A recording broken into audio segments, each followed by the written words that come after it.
we have a crisis in the world, tremendous crisis, and also crisis in our consciousness, in us. I see the urgency of change, radical revolution, mutation in the mind. I see it. It is necessary. There is complete quietness of the mind, and that which is silent has vast space. Only then that which is nameless comes into being. This is Urgency of Change, the Krishnamurti podcast.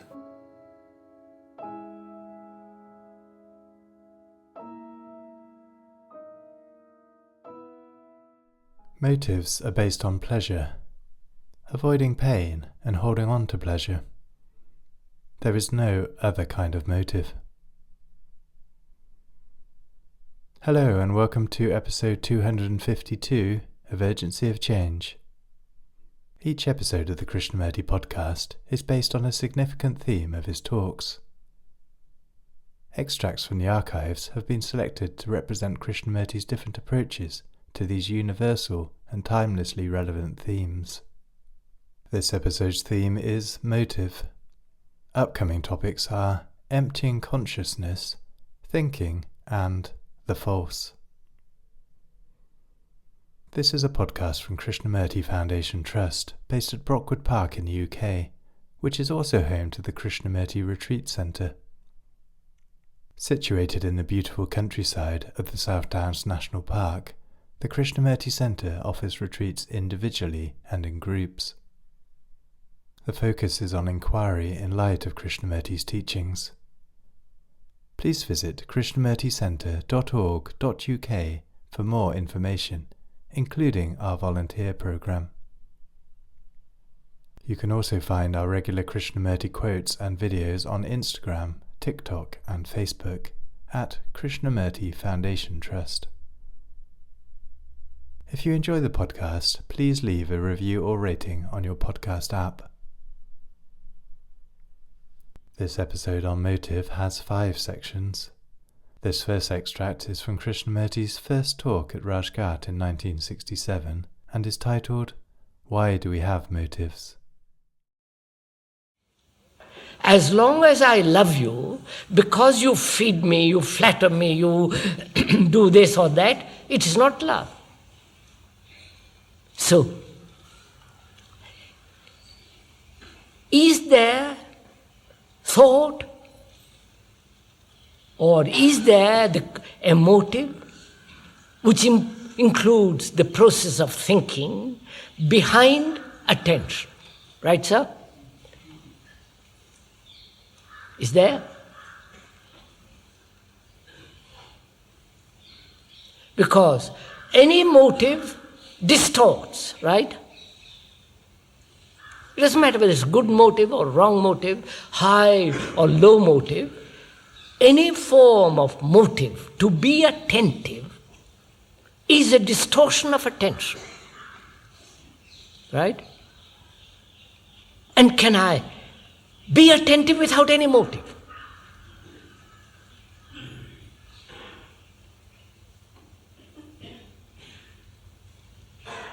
Because I know the moment I have a motive, and motive is always profitable, pleasurable, and so on, then the possibility of an attention is not possible. And can I observe, see, listen, attend without motive?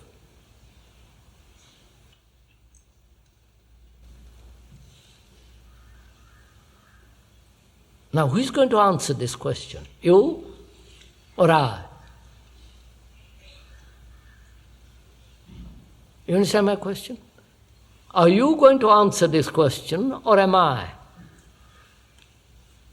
The question being, can anyone, you especially, who is the listener, who put the question, can you be attentive without motive? Knowing any motive is a distortion of attention. How are you going to find out? If I say yes, you can be, it has no value. I say that is the only attention. Either you agree or say, no, it's not possible, and give it up. Or you say, no, I'm going to find out. I'm really going to find out whether I can attend to that bird, to that tree, to that noise, and attend to what I see, what is violence, attend without any motive. So I have to go into the question of motives, haven't I?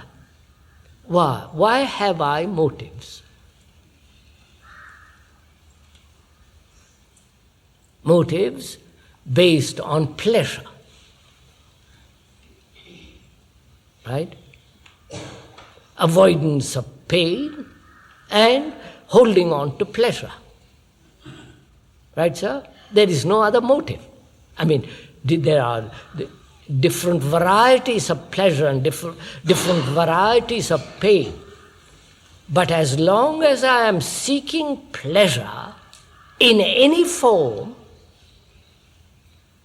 I must not only invite pain, but the motive then becomes deeply established in me that I demand pleasure at any price.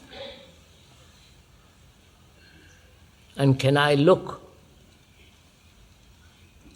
observe, listen, attend, when there is a motive behind it? Obviously not. So can I understand this motive? Can I look at my motives? Put it around the other way. Can I look at my motives?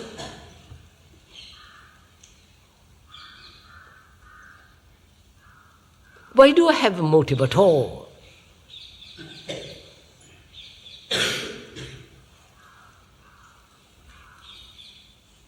I don't know if you have gone into this. Can you live without a motive? And why do you have motives?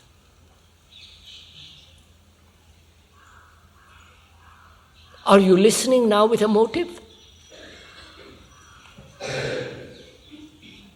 To get something out of the speaker? Obviously, otherwise most of you wouldn't be here.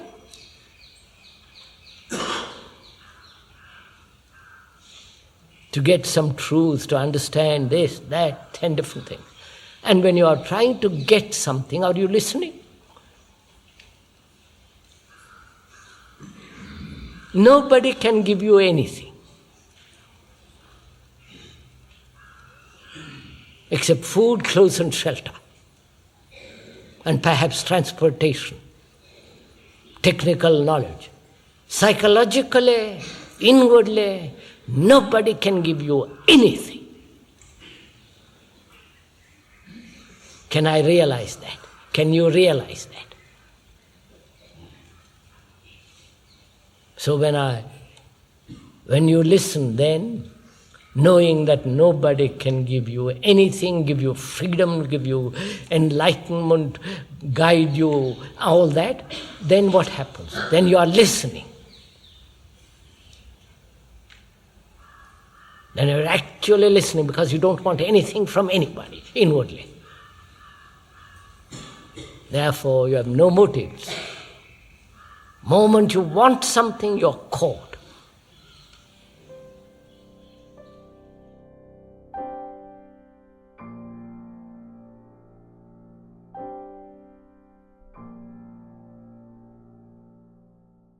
The second extract is from the second discussion in Saanen 1976 and is titled, Can I Live Without a Motive or Direction?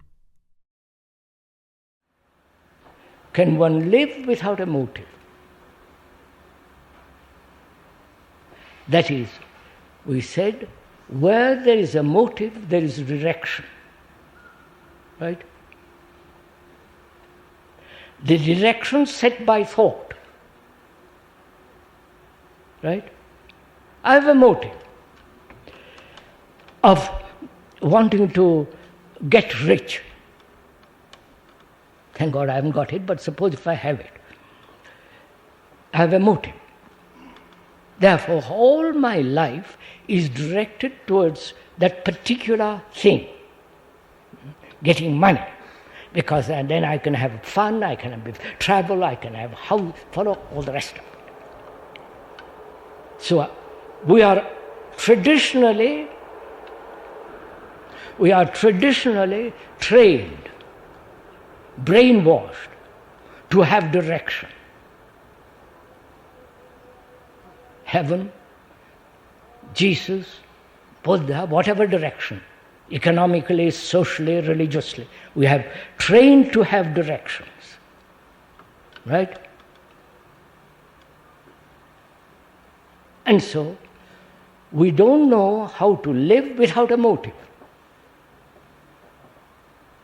Then we ask, is it possible to live without a motive? Right? Not knowing, we can find out. I don't start by saying, I mustn't have a motive. That's silly.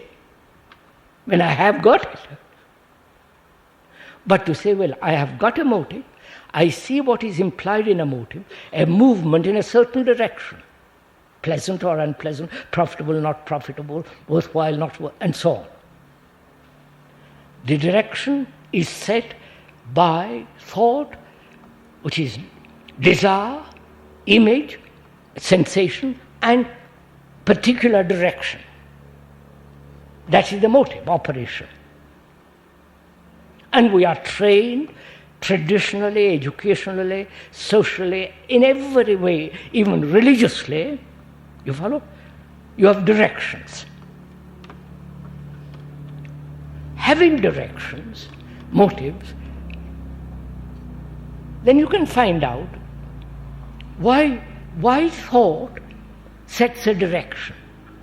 You understand my question? Are you following this? Why thought sets a direction in life? Direction means not comprehension of the whole. Right? It's like looking at a map. Please, give me 5 minutes, don't get tired. If you're tired, then go to sleep and don't listen. But keep awake for 5 minutes at least. Why do we have direction in life? Because one of the reasons is it gives security. At least thought assumes it gives security. Right? If I have no motive, I don't know what to... Good Lord, I will be lost. So the fear of getting lost, fear of not being secure, both financially, psychologically, and physically, thought says, I must have a direction in life. So it sets a direction. Which means pushing away all other things. Like one of those athletes you saw in the Olympic Games is completely in one direction. Diving, running, whatever it is. Completely absorbed, trained, concentrated. And the rest of life is just, politics, religion, everything is a side issue. There is completely secure. So thought sets a direction in order to be both biologically and psychologically secure. That is a fact. Right? So it discards the whole map of life. It only sees one direction which is towards that particular village, and the rest is denied. So when you have a direction which is traditional, accepted as normal, then there is division between the one who has the direction going north and the other fellow going south, or southeast, southwest, break it all up into fragments. You follow? Moment you have a direction, you are breaking up life into fragments. I just see it now. I've got an insight to it. You understand? No, see it for yourself. That is the moment you have a direction, you have broken up life into fragments. So your life has become a fragment because you have a direction. Got it? You see it? So, and the question is, can I live without direction? You understand? I see the whole of the map, and the map says there is no motive, no direction. Now, just a minute. I'll go slowly into this. I said, when there is direction, there is the fragmentation of life, of living. That's clear. Fragmentation implies conflict. You that direction, I that another direction, she another direction. So we are all breaking up, and therefore there is no cooperation, except for profit and all the rest of it. So there is always conflict when there is fragmentation. Right? Can we go on? And the mind say, is it possible to live without fragmentation, without direction? It can only say that when it has seen, has an insight into the fragmentary way it is living, because it has got a direction. You've understood what I'm saying? If I see, observe, aware that having a direction implies fragmentation. Where there is fragmentation, there must be conflict. Arab, Jew, Hindu, Muslim, follow? Catholic, Protestant, the whole business of living. Where there is a direction, there is fragmentation, and therefore division, and therefore conflict. Do you have an insight into this reality? It's a reality, right? It's an actual, factual, daily reality where I have a direction. I want to be the Prime Minister, and you, and so on. You follow? So there is conflict between you and me. Where there is division, there must be conflict. That's a law. Have an insight into that. Then only I can say, can I live without motive? Not before, because there's no meaning. So I'm going, I don't know.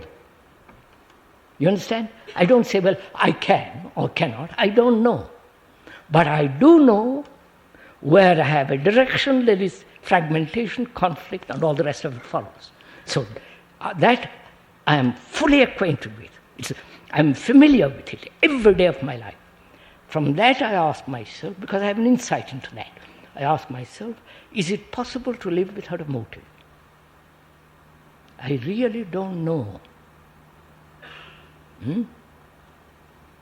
But I do know the other, but I don't know this. So I'm going to inquire. I'm going to watch. I'm watching. There is an observation in my action, in my speech. Right? Whether I have a motive. And I say, yes, I've got a motive there. Why? So you follow? I begin to bulldoze it, bring it all out. So at the end I can say, I have no motive. Do you know what that means? No conflict, no fragmentation. A life which is whole, healthy, sane, and holy.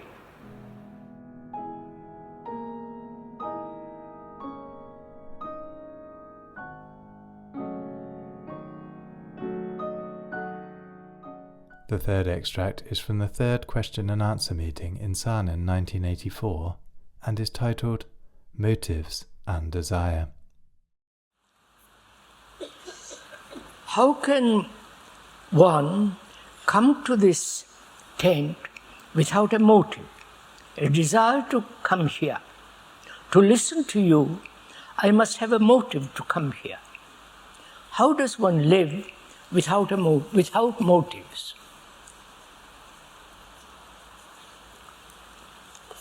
Why do you want to be without motives?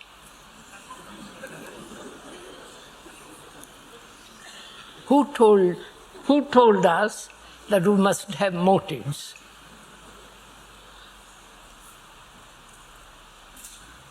If you have heard the speaker say motives are very destructive, then you are merely repeating what he has said. But if we could together find out what is motive, what is the significance of motive, why we have motives, not say we mustn't have it, but if we discover its meaning, then we can keep with it. We can have them or not have them. But if you say that the speaker has said one mustn't have motives, and therefore how am I to live without motives? That's a wrong question altogether. So let's find out together what is a motive. Why we have motives? Why? We are not saying we must not have them. We are saying, why do we have them? The meaning of that word motive means motion. To move. That is, to make us move.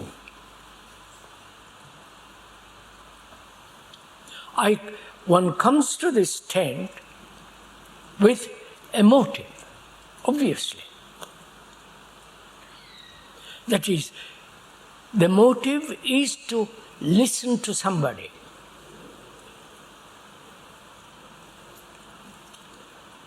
And so you come. But you have never questioned what is your motive, why you have that motive, why you have that desire. And if you are not clear about desire and motive, then you have to inquire, what is my intention coming here? Right? Either to be helped, we all want to be helped. It's all our pain, anxiety, misery, all the terrible things we live with. And unless we go into it rather deeply, together,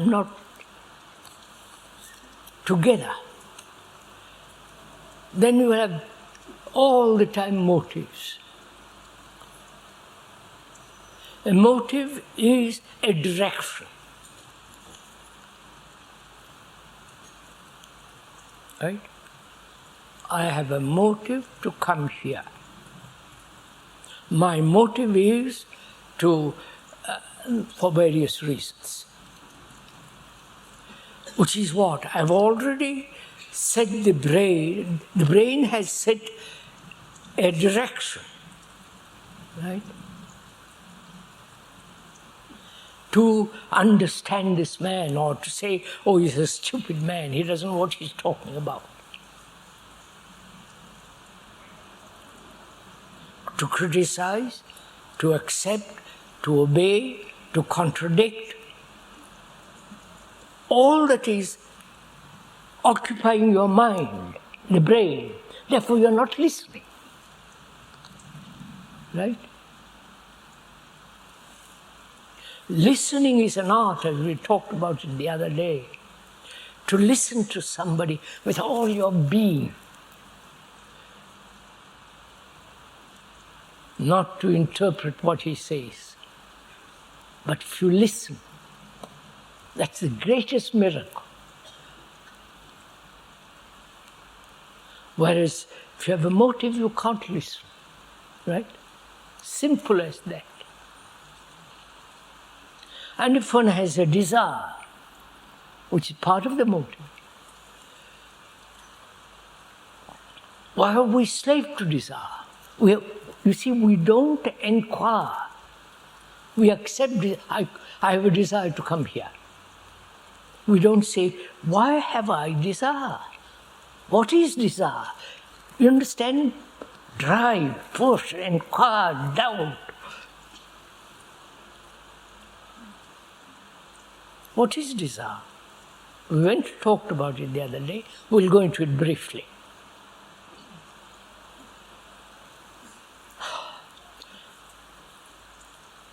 Desire is born out of sensation. Right? I want to come to this tent, because I'll meet my friends. I haven't seen them for a year. It's a good opportunity for me to meet them. And I will also listen to the cave. I will also mountain scenery. I'll have a good time. And the talks will be thrown in. That's part of our desire. Desire is it not? No, I won't tell you. What is desire?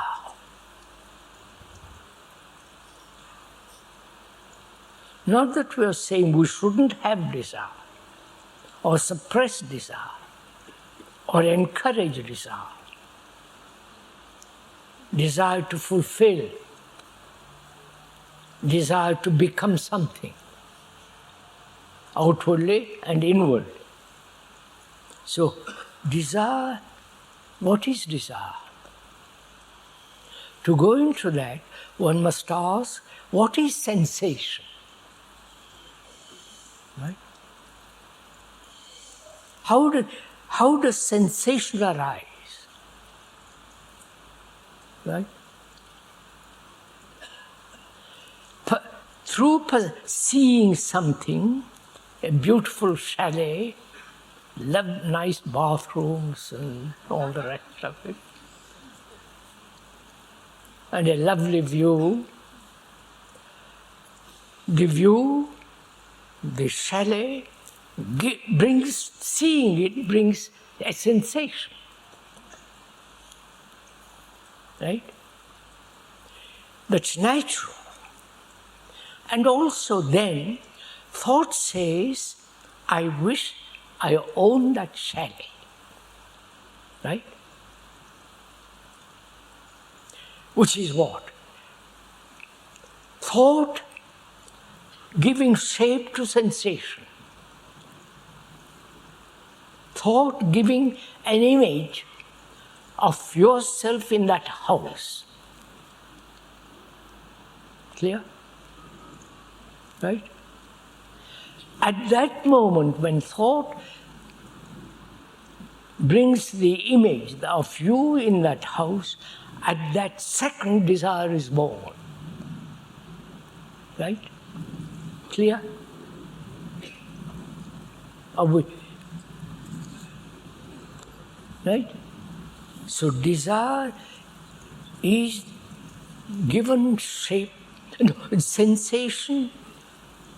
Thought gives sensation to desire. Thought creating the image. You in the car, you owning that picture, or seeing a beautiful man, woman, and so on. Then thought creates the image out of that sensation. At that second desire is born. This is quite simple if you see this. It doesn't require tremendous brains. And then the question is, can sensation and thought, with its image of sense, kept apart for a while? You understand? Not immediately take shape. You've understood?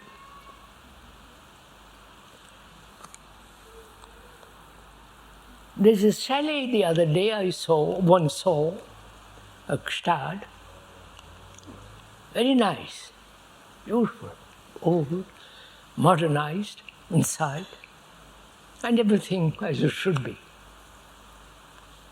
You looked at it.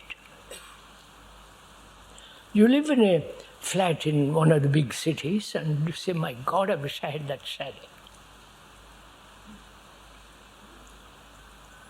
I'm not wishing personally, but one wishes. And desire then works to achieve that chalet, buy that chalet, or becomes envious. All the process goes on. Right? Now, the seeing that chalet is a sensation. Right?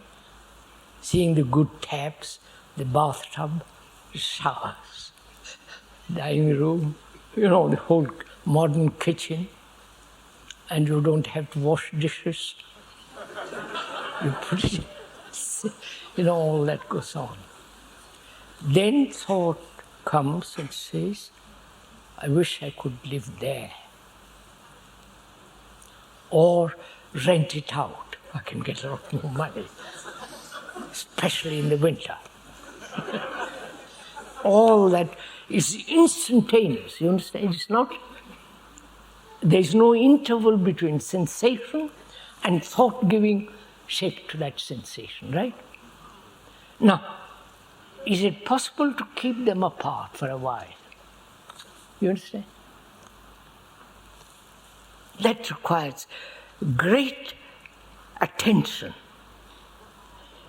to see sensation and thought immediately giving a shape to it. And to watch thought, the quickness of thought. And to slow down that thought. You understand? So that the slowing down and the sensation, if one watches it carefully, desire has its place, right? Well, I've gone into it. Now,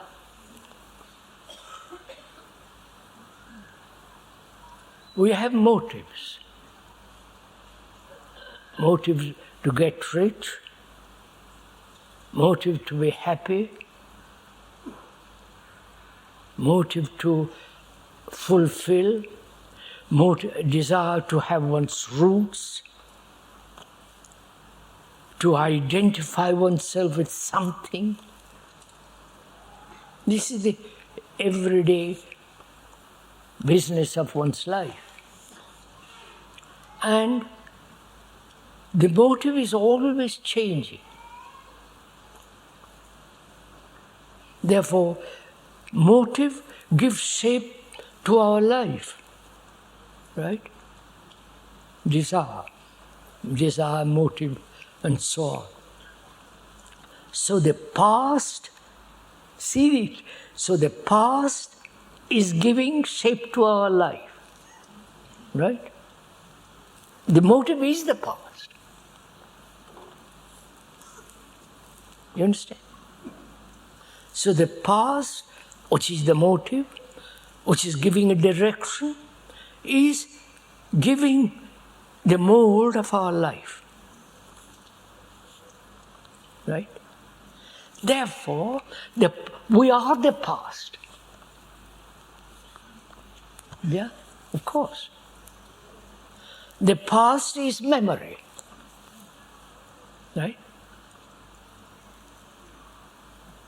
Which is tradition, all the rest of it. So we are the past. We are memory. Whole series of memories, bundle of memories. And that is the self, the ego, conscious, and the other thing is unconscious. There is no unconscious, there is only total consciousness, not breaking it up. That is the unconscious and conscious. I won't go into that. So, to break this cycle is to understand time. You understand? Which we went into. But as we have motives, which has almost become normal in our life, how can one live without a motive? And we have accepted motives. We never question our motives or invent new motives or justify one's own motives. You understand? But we never go into this whole question of desire, motive, and fulfillment. Right? So, that brings us to the point, can one listen so completely to another, not interpret what the other fellow is saying, or the woman, but to listen so completely, not only hearing with the ear, but also hearing with the inner ear, as it were, so that you are giving total attention. Where there is attention, you don't have to have motive.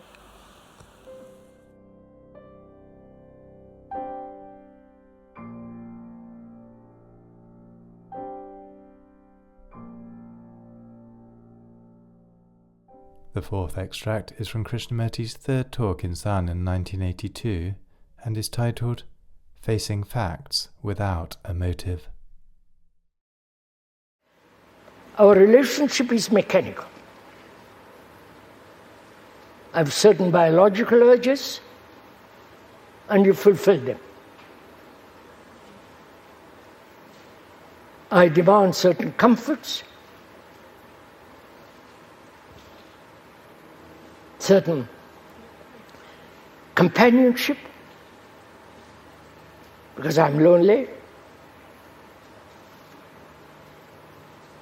I am depressed, and by holding on to you, perhaps the depression will disappear. That is, my relationship with you, intimate or otherwise, has a cause, a motive, a ground from which I establish a relationship with you. Right? Biological and other forms, sex and so on. That is mechanical. This has been happening for 1,000,000 years. Which is, there's a conflict between a woman and a man. Constant battle. Each pursuing his own line. Never meeting. Like two railway lines which never meet.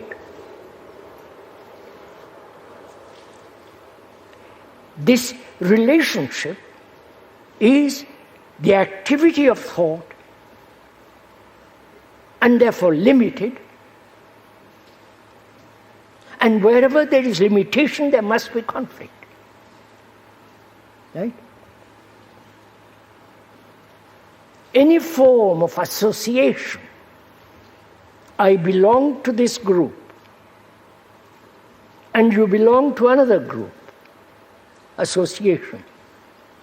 You belong to this group and that. So where there is separate associations, there is solitude, isolation. Where there is isolation, there must be conflict. Right? This is a law, not invented by the speaker, it is so.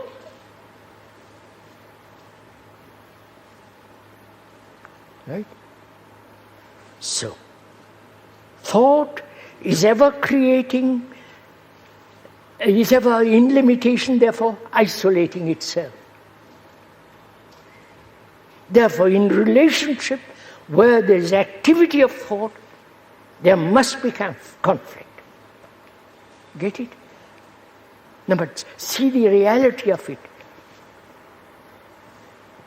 See the actuality of this fact, not as an idea, as a something that is happening in my life, in one's active daily life.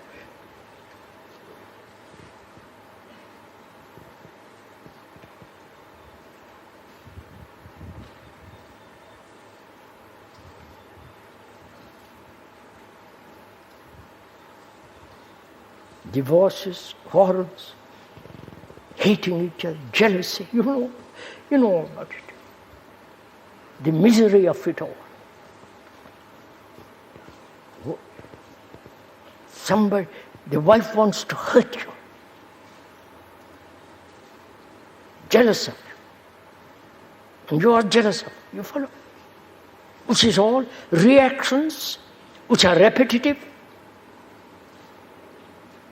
And therefore, the activity of thought in relationship must be mechanical and therefore brings conflict.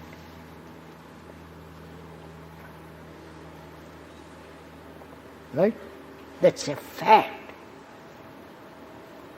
Now, how do you deal with a fact? You understand my question? Here is a fact. My wife and I quarrel. She hates me.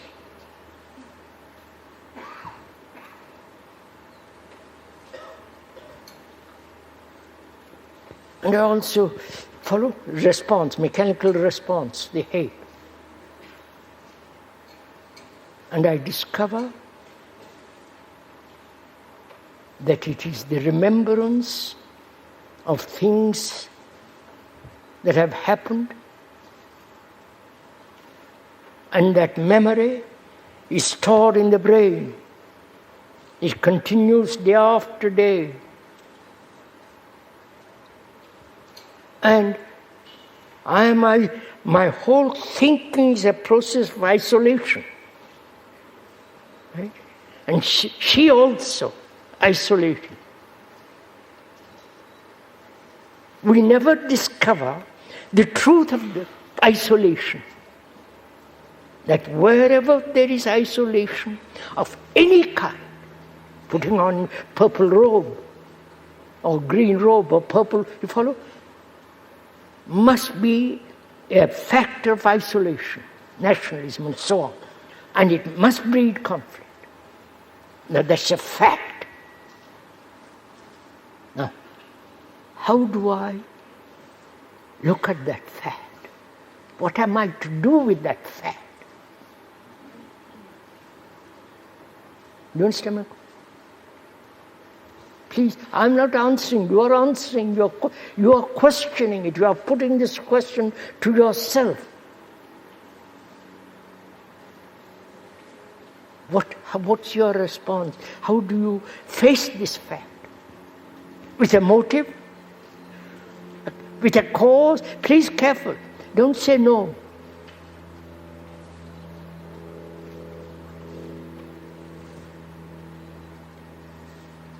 My wife hates me. And I smother it over, but I also hate her. Dislike her. I don't want to be with her. Because both of us are isolated. That's a fact. I'm ambitious, she's ambitious for something else, and you follow? So, we're operating in our relationship in isolation. Now, what happens? I face the fact. You're facing the fact, not I. You're facing the fact.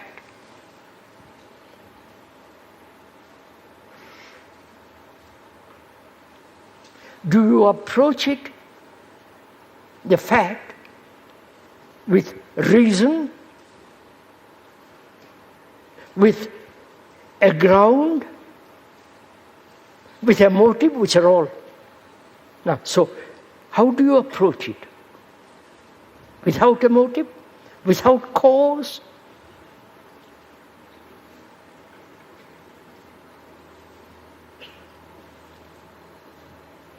If you approach it, or when you approach it without a cause, what then happens? Please watch it. Please don't jump to something. Watch in yourself.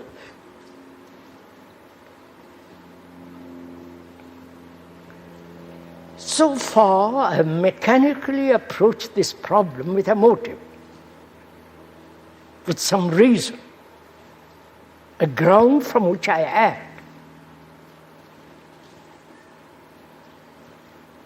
And I see the foolishness of such an action, because it's the result of thought and so on.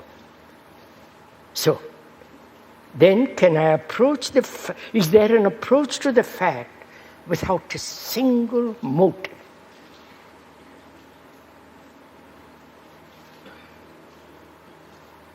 That is, I have no motive. She may have a motive, or I may have motive, she has not. Then, if I have no motive,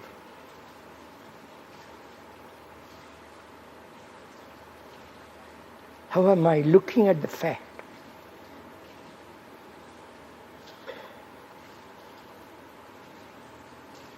The fact is not different from me. Right? Right? I am the fact. I am ambition, I am hate, I'm depend and so on, dependent on somebody. I am that. So I'm looking, there is an observation of the fact which is myself.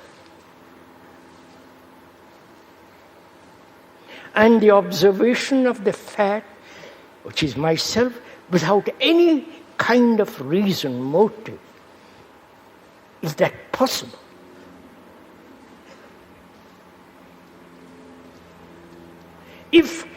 If I don't do that, I live perpetually in conflict.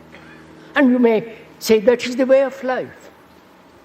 If you accept that's the way of life, that's your business. That's your pleasure. That's what your brain, tradition, habit tells you. That's the inevitable.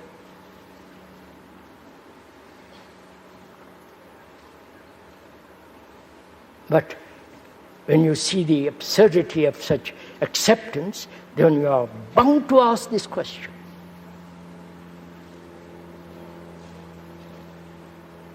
All this travail is myself. I am the enemy, not you.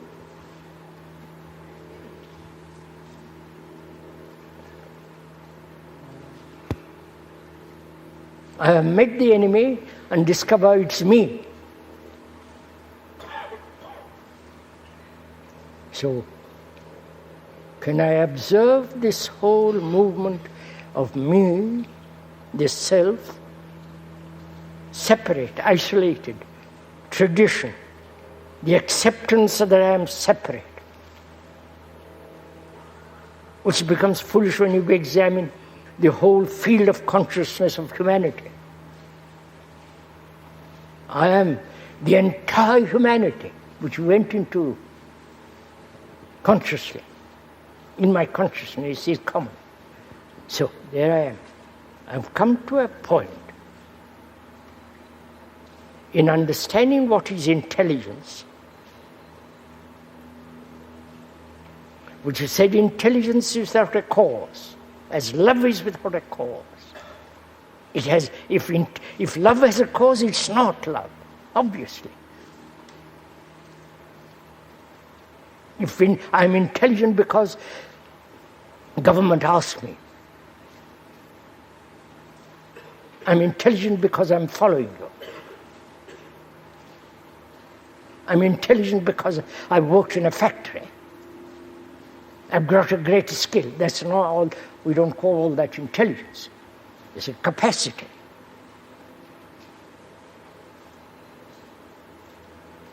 Capacity, intelligence has no cause. Therefore, am I looking at myself with a cause? You understand? You're following this? Am I looking at this fact that I'm thinking, working, feeling in isolation, and that isolation must inevitably breed everlasting conflict, and that isolation is myself. I am the enemy, not the Argentines or the Russians, or I am the enemy.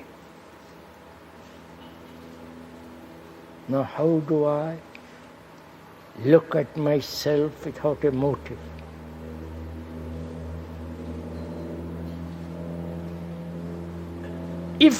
When I look at myself without a motive, right, is there myself?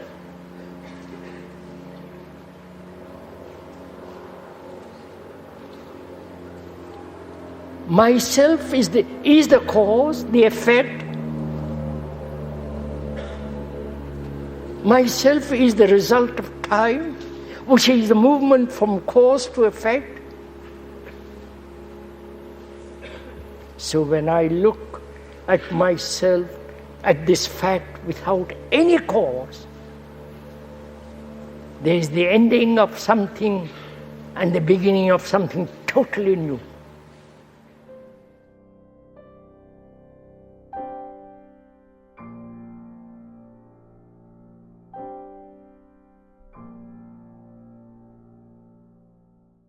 The final extract in this episode is from the second discussion in Saanen, 1977, and is titled Awareness Without Motive.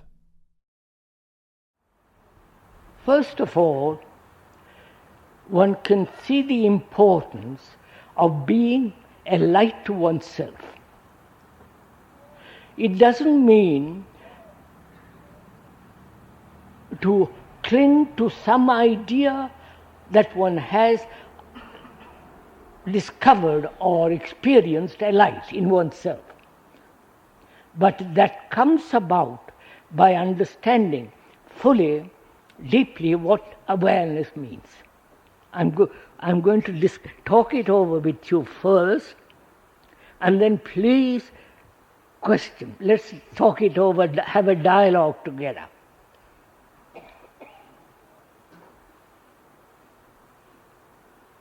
I don't think awareness can be practiced.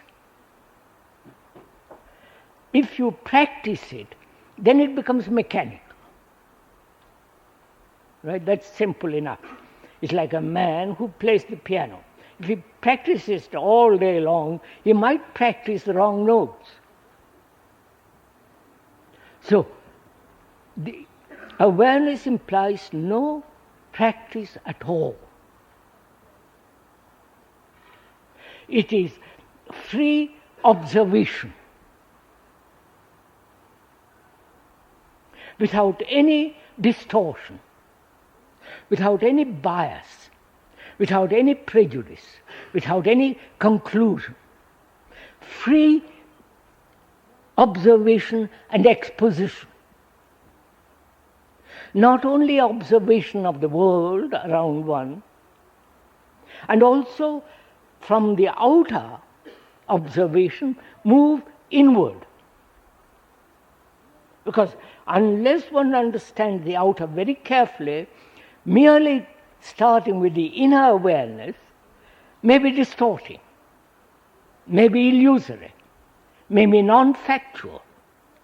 So whereas observing the outer, your reactions to the outer, whether you are a Christian, Buddhist, Hindu, Muslim, British, American, whatever that is, so if you are conditioned, as most of us are, and if you look at the outer with those conditioned mind, then you can't observe freely.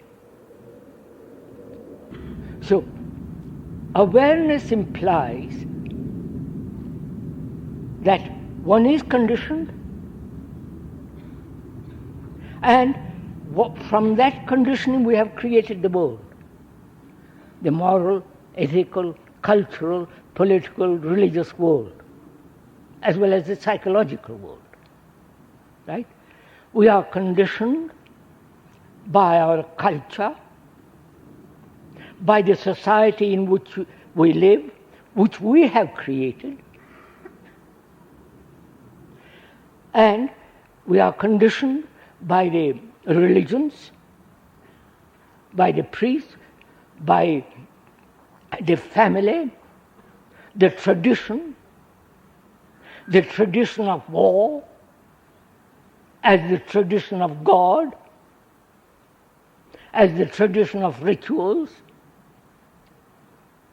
We are conditioned by the name, by the connotation attached to that name. All this is a form of conditioning. Now, just a minute. So the human being conditioned, beginning, and then he conditions it. He conditions himself through greed. And then he creates a society which helps him to be greedy. Right? This is simply logical. So, it is an interaction between the outer and the inner. It is not outer is different from the inner. It's interaction, constant ebb and flow. Clear, isn't it? So, we're asking, is it possible to be aware of one's conditioning? Totally. Both the conditioning of the conscious mind as well as deep-rooted conditioning of which one may not be aware at all. And we're going to deal with both. Please, I'm talking because now, so as to go into it, you're going to discuss it with me afterwards. I will stop after a certain time. So, is it possible for a human being, without a motive, if a human being has a motive to examine and be free of that conditioning, that very motive is born out of his past conditioning. I wonder if you see that. We'll discuss it. If I have a motive to be free of my conditioning, because I have pain or fear or this or that, the motive is born out of my conditioning. And so the motive dictates how I observe my conditioning, right? You see the importance of this. So I must observe my conditioning, whatever it is, good, bad, indifferent, mediocre and excellent, whatever it is. I must examine it, look at it without any motive. Because I see the logic of it, the reason of it. Because where I have a motive, that motive is the outcome of my conditioning, and that motive dictates further conditioning, modifying it or changing it a little bit here and there, but that motive being born out of my conditioning operates on further conditioning. That's clear. So is it possible for me to observe without any motive? See what we are doing, going step by step into it. Is it possible for me, for one, to observe without any motive?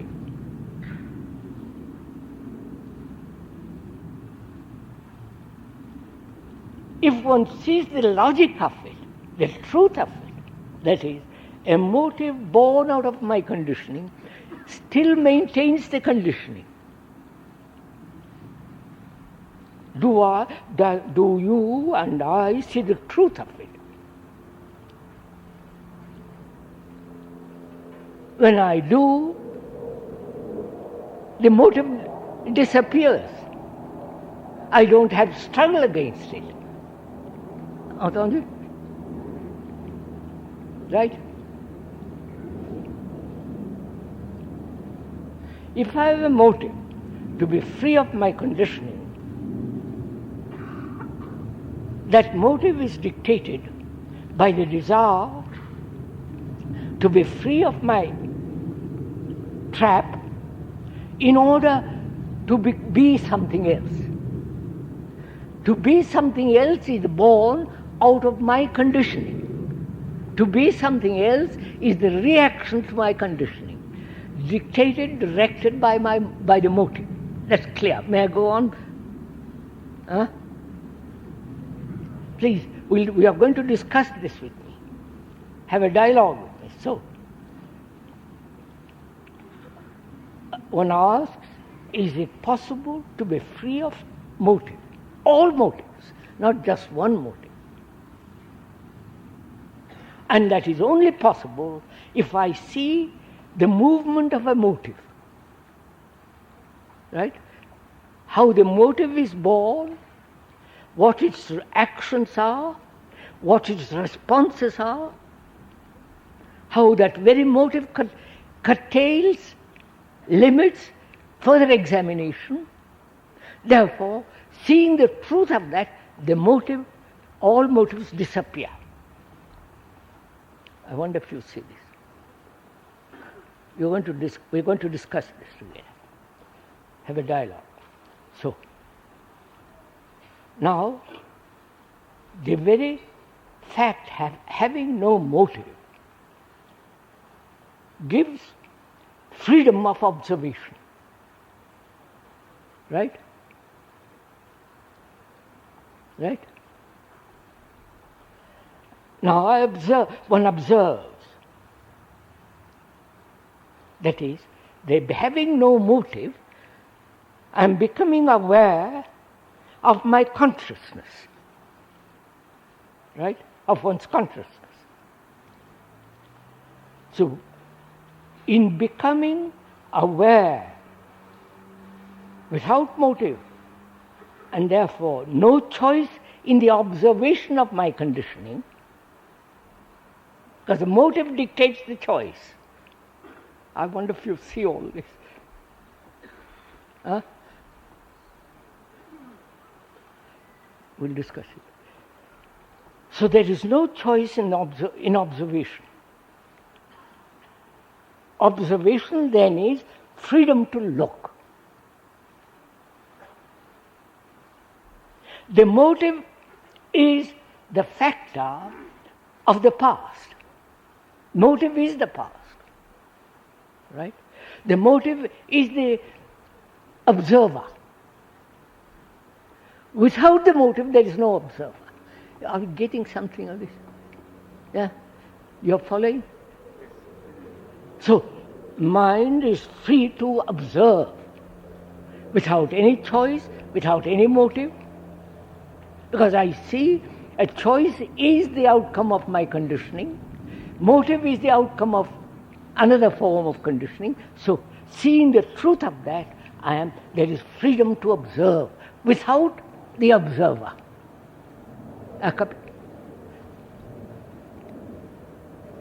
Huh? We'll go into it later. So there is an observation only. No correction, no direction, no suppression, there's just observation. I observe, there is an observation, not I observe, there is an observation of authority, one of our conditioning. Authority implies fear, conformity, imitation, obedience, following somebody. Much more is involved in that authority. Authority of one's own experience, authority of one's own knowledge, or the authority that has been imposed through society and so on and so on. In the observation of authority, that is the art of observation, please follow this, the art of observation is to see that authority has a certain place. Doctors, medicine, technology.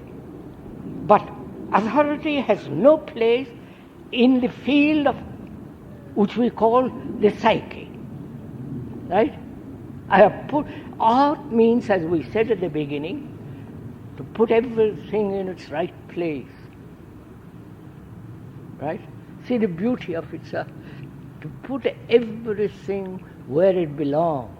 Not through choice, but through observation. I've got,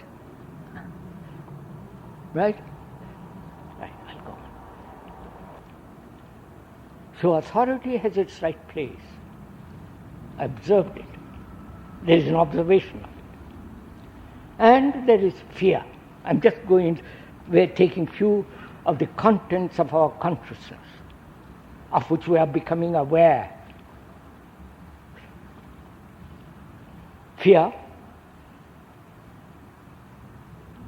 has its right place, which is the fear to protect the instrument, the organism, and has no other place. You understand? Pleasure. And how thought pursues pleasure. We went into all that. And what is love? What is sorrow?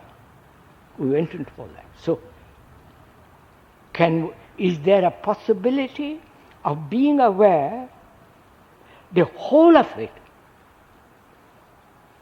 at a single observation and not take fragment by fragment? Because they are all interrelated. They are not separate.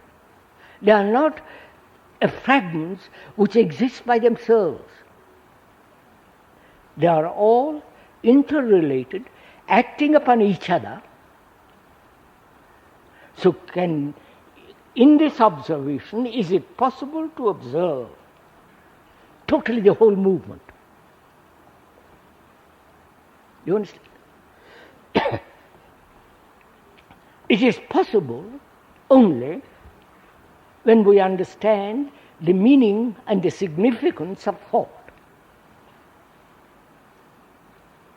Thought, experience, knowledge, stored up in the brain as memory, and the action of that memory, thought. So again, the art of giving thought in its right place and no other. Now,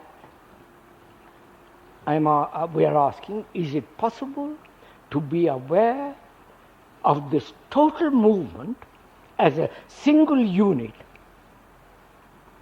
or must you go through fragmentary observation of the fragments? That's one point. Second point is, can the conscious mind investigate the unconscious, the deeper layers of consciousness? You understand my question? That's part of observation. That's part of being totally, completely aware. As most of us are educated to live on this superficial conscious level, we find it awfully difficult or impossible to open up. Not to a psychologist or psychotherapeutic, to ourselves, to open up everything. Because again, if we have understood fear, then it is possible to open. You understand? If you have gone into the question of pleasure, love, suffering, death, then the whole card, the whole hidden things are exposed. You don't have to go after them, but they come out. Have you understood any of this?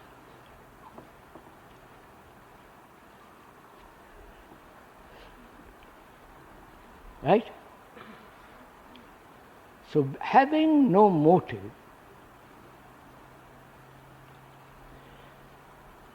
there being no direction, and so no choice, there is a total awareness. You get complete awareness. Why the Russians are behaving that way? Why the British, the Americans, the Hindus, why religions are this way? Because you have observed the outer very carefully, how you are trapped by the gurus, because you want to find out something. You are eager, when one is very young and fresh and innocent and wanting to enthusiastically find out, there comes along some man who says, I'll tell you all about it, and you are caught. To be aware of all that.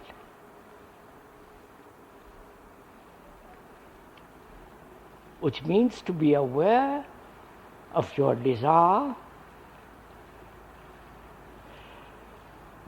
being, we went to will and so on, desire with its illusions, which is to follow somebody who is going to give you the light.